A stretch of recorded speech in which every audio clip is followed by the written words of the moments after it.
Fala galera, web do canal Vencendo Obstáculos, mais um vídeo para o canal. No vídeo de hoje eu vou falar um pouco sobre a movimentação do mini dólar no dia 4 de junho de 2024. Vou falar em 5 pontos, o que eu vi no ativo e quase que a minha ordem foi executada, mas por não ficar na frente do computador eu acabei não aproveitando de alguns pontos que eu poderia ter aproveitado. Então, o primeiro ponto é pegar o preço de FIBO do dia anterior. Eu pego na máxima, arrasto até a mínima e aí eu identifico onde que o ativo se encontra. O ativo começou aqui, ele estava subindo e aí no que eu pensei. Então, primeiro ponto, preço de FIBO. Segundo ponto, o que eu vou fazer? Ele está no local de vendedores, ele não está no local de compradores, ele está no topo.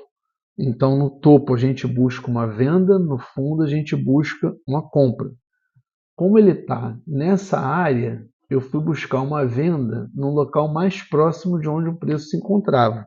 E o local mais próximo para mim era no primeiro alvo de FIBO. Eu não gosto muito de colocar em cima do alvo, então eu coloquei um pouquinho acima. Aqui eu acabei vacilando porque ele bateu logo nessa linha aqui abaixo do primeiro preço de FIBO e aí ele caiu. Então nesse trade aqui daria para ter feito, se fosse levado até lá embaixo, 28 pontos, uma pontuação muito expressiva. Mas como eu coloquei a minha ordem aqui por cima, foi 5295, eu não aproveitei. Então, primeiro, FIBO do dia anterior. Ok. Topo, busca por venda próxima. Busquei a venda próxima, não rolou. Não buscou a minha venda, aí eu tenho que fazer uma reanálise do que está acontecendo. Então, eu vou deixar minha ordem aqui por perto? Eu não vou deixar minha ordem aqui por perto. Porque se ele vier aqui embaixo, ele vai voltar com mais força para subir. E se ele quiser cair, eu tenho que encontrar pontos de compra. Então, com esse mesmo preço de FIBO do dia anterior, eu arrastei para a máxima do candle e fui ver até onde ele poderia ir. Então, onde que eu coloco? Bom, primeira linha depois do terceiro alvo de FIBO, essa linha aqui. Ainda tem uma média de 20 dias aqui. Se ele fosse cair, ele iria perder força, iria me colocar dentro, iria dar essa estilingada aqui para cima. Foi nisso que eu pensei naquele momento, as minhas ordens ficaram por esse local. Só que as minhas ordens que ficaram por esse local foram ordens do simulador. Depois é que eu fui ver no replay, não eram ordens na real. A ordem na real foi só ordem de venda. Então, se tivesse executado, eu ia ficar muito bolado, queria fazer um dinheiro no demo, sendo que eu estou fazendo na real com um mini dólar. Então, a outra questão aqui, ele não buscou reanálise de compra e venda. Isso daí eu já falei. Então, como ele não buscou, eu teria que colocar as minhas ordens por aqui. E foi o que eu fiz, só que ordem no simulador. A outra questão é, as minhas ordens, elas ficariam por aqui, as minhas ordens de venda, nessa linha aqui em cima. E vocês podem ver que não acabou não me pegando.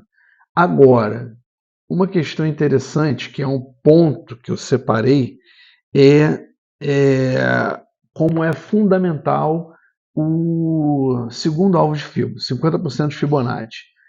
Ele estava aqui em cima e ele bateu em 50% de FIBO e já teve essa subida aqui.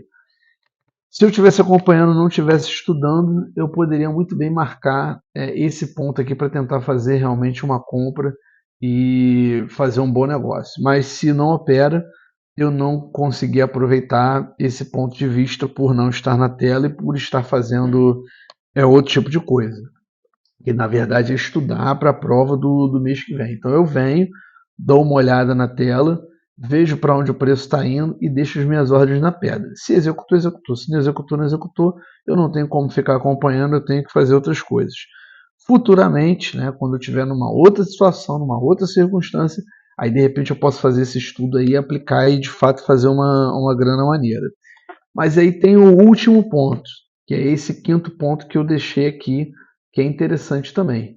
Se eu tivesse utilizado esse preço de FIBO do dia anterior pegando na mínima do dia e usando a minha segunda linha, que é a que eu gosto. Ele veio aqui, bateu na segunda linha e deu uma respirada. Olha como ele subiu. Daqui de baixo até aqui em cima são 47 pontos.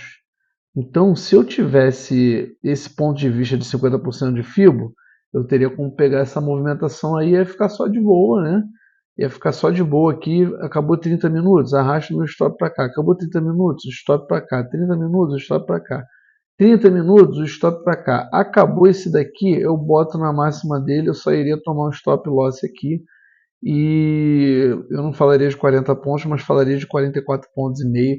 É uma pontuação muito expressiva e eu não consegui aproveitar. Mas se eu tivesse essa perspicácia de pegar essa pontuação aqui e colocar a minha venda onde eu gosto de fazer, que é o meu setup, na segunda linha, depois do terceiro alvo de FIBO, eu teria pegado aí não 19 pontos, mas eu teria 19 pontos disponíveis. Então eu teria como pegar uma pontuação boa. Eu geralmente coloco aí para 11 pontos e meio ou um pouquinho a mais. Eu teria como pegar essa pontuação aí. Mas era isso que eu tinha para falar com relação ao mini dólar, né? Eu acabei deixando a minha ordem um pouco mais acima. Ela não ficou aqui porque eu não tive essa perspicácia de arrastar o preço de fio para baixo. Se eu arrasto o preço de fio para baixo, eu teria que manter a minha ordem aqui e não aqui em cima. E eu estava vendo, poxa, aqui em cima é o topo. Quando ele for romper esse topo, ele de repente anda mais duas linhas. E aí eu acabei não descendo e já era. Aí não teve jeito, perdeu a oportunidade. Aí é para o próximo dia, beleza? Eram esses pontos que eu gostaria de compartilhar aí no dia 4 de junho, né, com relação à movimentação do mini dólar. E é isso. Forte abraço, vai no canal Vencendo Obstáculos e até o próximo vídeo. Tchau, tchau.